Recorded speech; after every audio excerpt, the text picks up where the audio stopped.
তো hi friends, আমি ঋতু চলে এলাম তোমাদের সাথে ডেলি ব্লগ শেয়ার করতে। দেখো বাচ্চাগুলো যে এত মজা করছে গরমের সময়, সুইমিং পুল বানিয়ে কতটা আনন্দ করছে।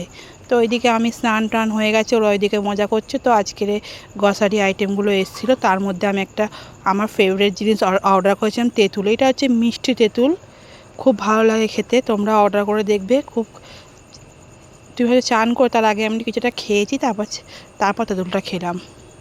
খুব সুন্দর হয়েছিল খেতে, এত মিষ্টি না কি বলবো, খেতেও খুব দুর্দান্ত লাগছিল। হালকা টক, হালকা মিষ্টি, হালকা বলতে কি ভালোই মিষ্টি ছিল। তো তারপর দেখো মেয়ে সন্ধেবেলা কি করছে, এই যে দুষ্টু আমার, তো ভিডিও করছে ও কী বানাচ্ছিল। তো দেখো হচ্ছে পরে দেখাবো আমি কি বানাচ্ছি। এই তোর ব্যাপার, তুই কখন দেখাবি না দেখাবি তুই জানিস। বলছে আমি একটা হেভি জিনিস বানাচ্ছি মা, তোমাকে আমি পরে দেখাবো। তো আজকের ইচ্ছা হলো একটু পিৎজা বানাবো। তো পিৎজার সমস্ত জিনিসগুলো কিনে নিয়ে এসেছিলাম।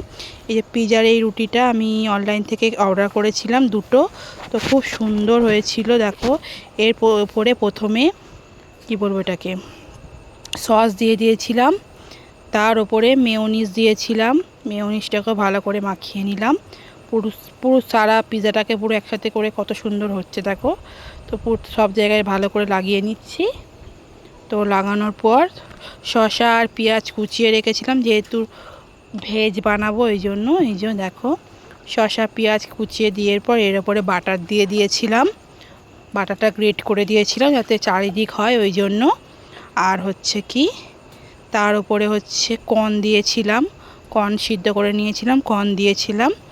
আর হচ্ছে এর ওপরে চিজগুলো এত সুন্দর না, দারুণ লাগছিল। প্রথমবার এই চিজটা অর্ডার করেছি, খুব ভালো হয়েছে। তো তারপরে যে ওটিজিতে ঢুকিয়ে দিলাম, তো হচ্ছে ওই দেখো। তো ফাইনালি হয়ে গেছে। কালারটা কেমন হয়েছে, এইটা মেয়ের করেছিলাম, মেয়ে ঝাল খায় না বলে ঝাল ঝাল ছাড়া করেছিলাম। বাড়ির একদম নর্মাল পিৎজা, কিন্তু খুব সুন্দর খেতে হয়েছিল, দারুণ লাগছিল খেতে। তো মেয়ে কাটছিল দেখো, ও খুব এক্সাইটেড, বাড়িতে এইসব বানালে না খুব আনন্দ পায়। তো তারপরে ও নিজে নিজেই কেটে নিচ্ছিল। তো দেখো মুখটা দেখলেই বুঝতে পারবে কতটা মজা পাচ্ছে। তো তারপরে পিৎজাটাকে ভালোভাবে কেটে নিল। কেটে নেওয়ার পর তারপর দেখো খাচ্ছে, একটু গরম বলে বলছে মা খুব সুন্দর হয়েছে কিন্তু খেতে, তুমি আবার আমাকে বানিয়ে দেবে। তো সত্যি খুব সুন্দর খেতে হয়েছিল।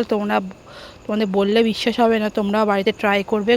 বাইরের জিনিসের থেকে ঘরে মা খাচ্ছে, মায়ের খাওয়া দেখেই বুঝতে পারছো কতটা দারুণ হয়েছে। আর একজন দেখো কথাই বলতে পারছে না, বলছে হেভি হয়েছে। তো ফাইনালি আমিও খেলাম, খাওয়ার পর দুর্দান্ত লাগছিল খেতে।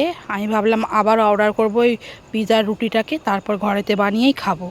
এত সুন্দর হয়েছিল কি বলবো, খুব ভালো লাগছিল খেতে। তো তোমরা বাড়িতে ট্রাই করো। ভিডিওটা কেমন লাগলো জানিও, ভালো লাগলে লাইক কমেন্ট শেয়ার করে দিও। টাটা।